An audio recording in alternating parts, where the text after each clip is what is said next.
Welcome to the bold analysis. In politics, it's very important to understand where is my chair or what is my level. I think you need to understand that.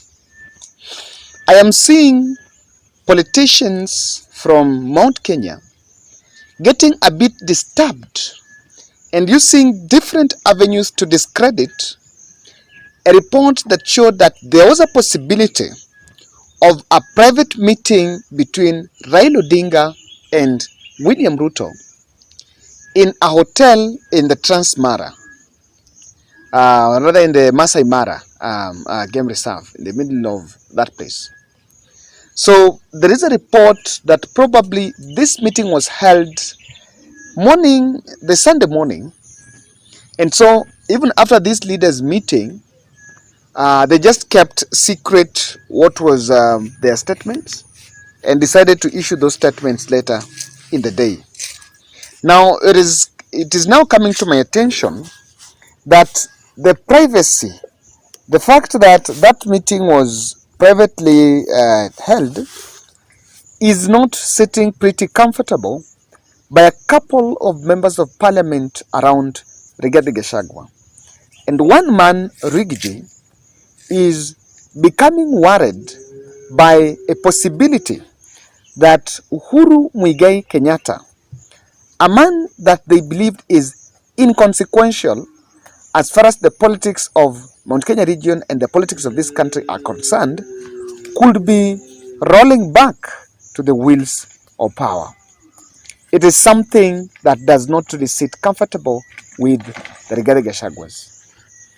And I'm saying this, and I'm not ashamed to say, that some of these politicians must just learn from their lessons.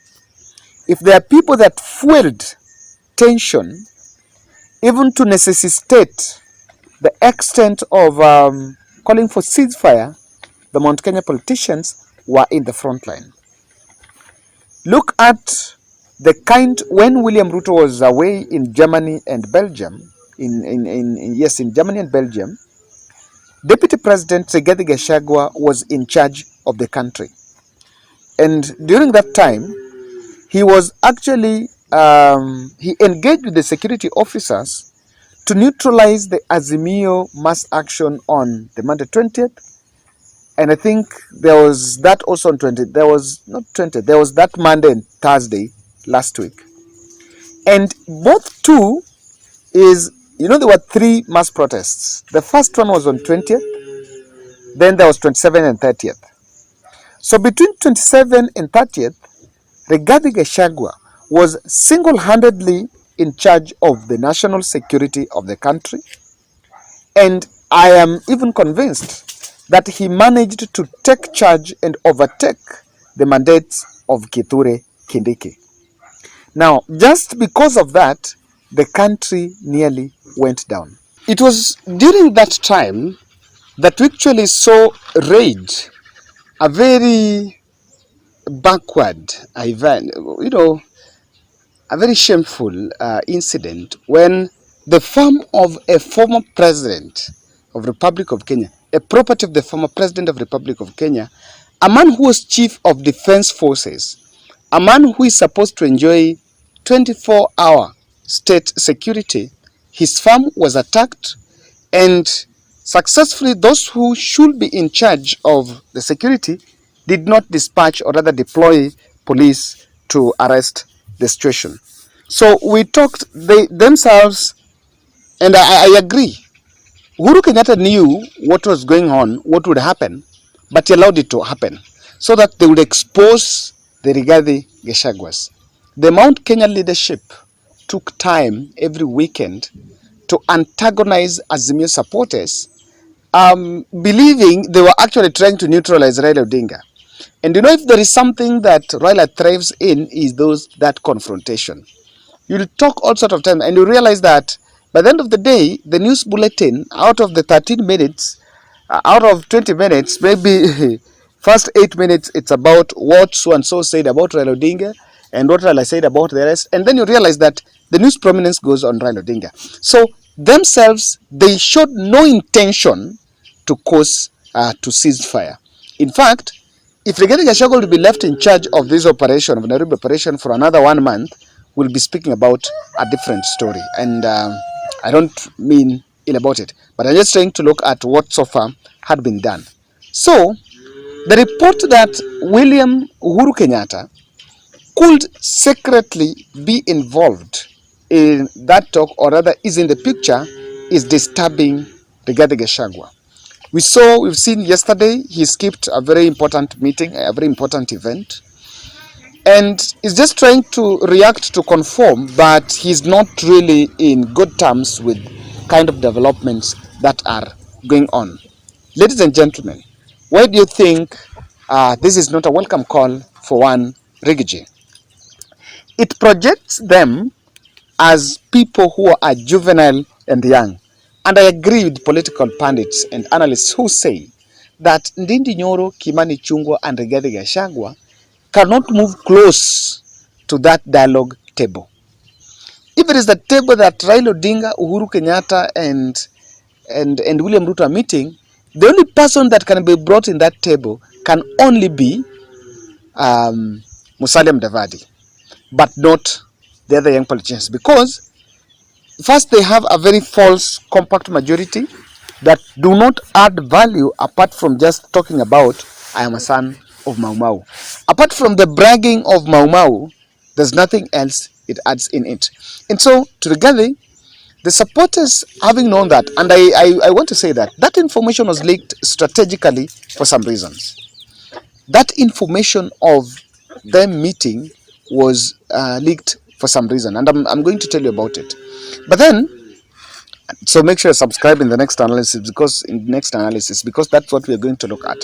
So you will realize that these young politicians are feeling like, okay, ultimately we thought we were fighting, and they've always projected themselves that they made William Ruto the president.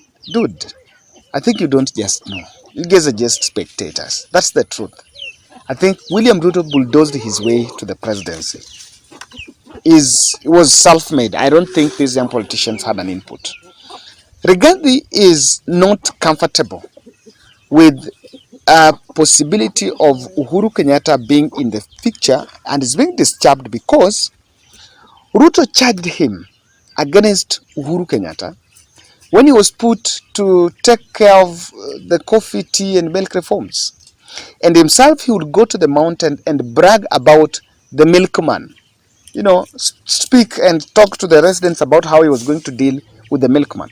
So, with that in mind, I can tell you, if Rigathi will be told to tame his tongue and stop talking about milkman, I am telling you, you will lose the personality of our deputy president.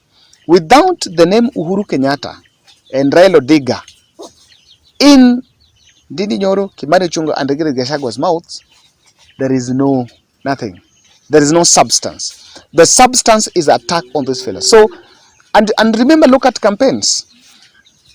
Even when a narrative came out that Uhuru Kenyatta is responsible, that if you remember during the mass action and when the narrative was coming that Uhuru is funding so and so, the conversation changed. And it was about the fact that Uhuru should not hide behind Raila Odinga, or the owner of that mass action should come out. So they've always been pushed to look for Uhuru. Now, and that is why I can tell you that Ichungwa had to come out and tell us that whatever they're doing that by parliament, by partisan approach in parliament, is not going to reach in some sort of a handshake. Because according to them,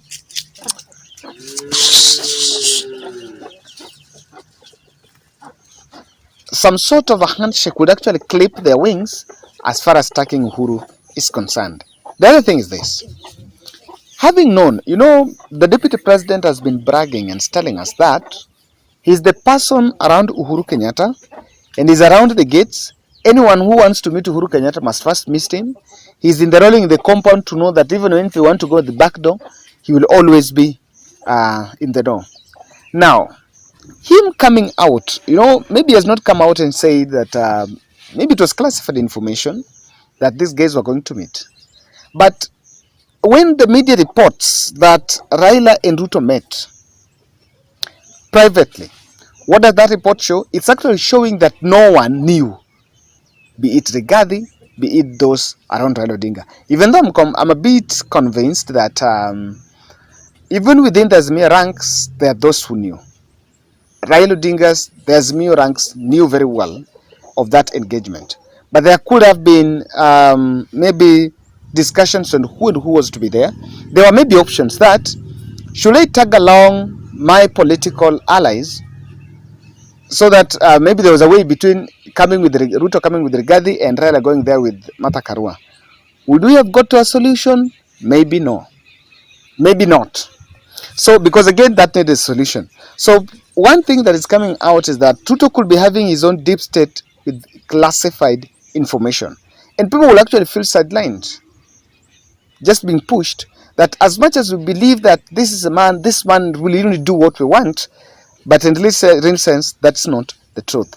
Lastly, there is the issue of the rebirth of the amendments, or rather of constitutional reforms. This is a big thing, and Raila mentioned about it in the rallies. It could actually end up there. I want to look at it this way. What the parliament is going to discuss about IBC will have to be amended in the constitution, but that which needs a further constitutional review will get its way into a push, probably a popular initiative, a compromised initiative to start a constitutional review, or Raila might actually break away from what's going on, what's being seen as a handshake, and move further and start a constitutional review process. Now, one thing I can tell you here is Raila is not the kind of leader that is going to keep quiet and shut as things go on. He will always find a way of reinventing and making the discussion going forward. So that's my take. The Rigathis are not very comfortable that Uhuru Kenyatta could be in the picture. That's not the man they want, because again it signifies that probably Uhuru will still revive. Uhuru's voice might still get more sense, because there are those who support William Ruto and those who support Uhuru Kenyatta that believes that that is the man that should be speaking on behalf of the mountain. Let's meet in the next.